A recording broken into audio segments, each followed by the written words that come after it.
قبل ما احكي لكم اللي حصل لازم تعرفوا ان في حاجات في العمارات القديمة ما بتموتش.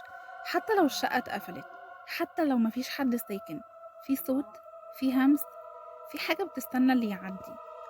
واللي هحكيه لكم النهاردة مش مجرد قصة، دي مكالمة غيرت حياتي. يلا بينا نبدأ الحكاية.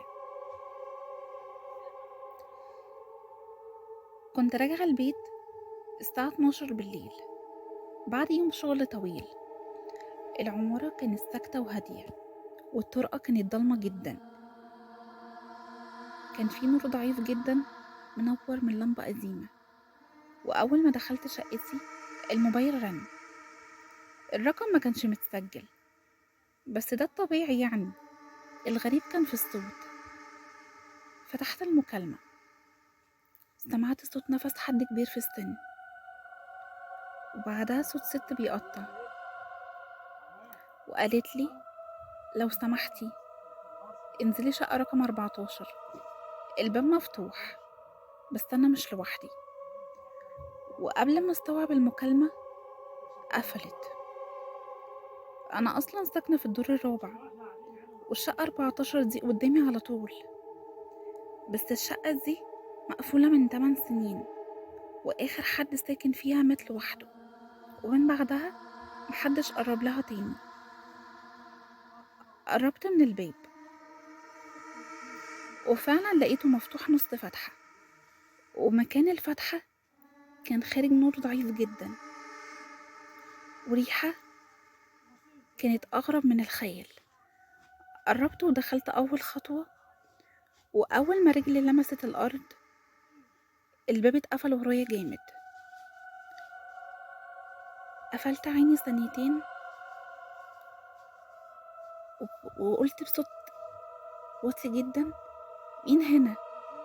بس ما كانش فيه رد، بس كان فيه صوت تكة تانية ناحية الصالة. دخلت بالراحة. النور جوه الشقة كان ضعيف جدا، كأن حد جايب لمبة محروقة، وكان اللمبة أصلا منورة نور أسود. الأغرب إن كان فيه همس قريب مني بس أنا مش شايفاه. الصوت كان بيقول: ما تبصيش لفوق، ما تبصيش لفوق. ايدي اتجمدت، وطبعا زي اي حد بصيت لفوق ولقيتها ست طويلة جدا، جسمها ناشف ومتعلقة في السقف كأنها مزروعة فيه. شعرها كان نازل لتحت، وراسها مقلوبة، وعينها سودا تماما، وعينها بتبص عليا. قالت بصوت: اللي كلمتك ماتت من زمان. أنا رجعت لورا وقعدت على الأرض، وأول ما حاولت أقف لمحت حاجة تانية. على الكنبة القديمة كان في موبايل قديم جدا مفتوح على آخر مكالمة صادرة، كانت لرقمي أنا. يعني اللي كلمني قبل ما أدخل الشقة كان موجود جوه الشقة ديت. وبعدها سمعت صوت خطوات ورايا. مشيت خطوات بطيئة جدا، بعدين حسيت كأن في حد جاي من آخر الطرقة. الصوت ده قالي كان لازم تيجي، هو مستنيكي. جريت ناحية الباب عايزة أطلع، بس الباب مش عايز يتفتح، كأن في حد ماسكه من بره.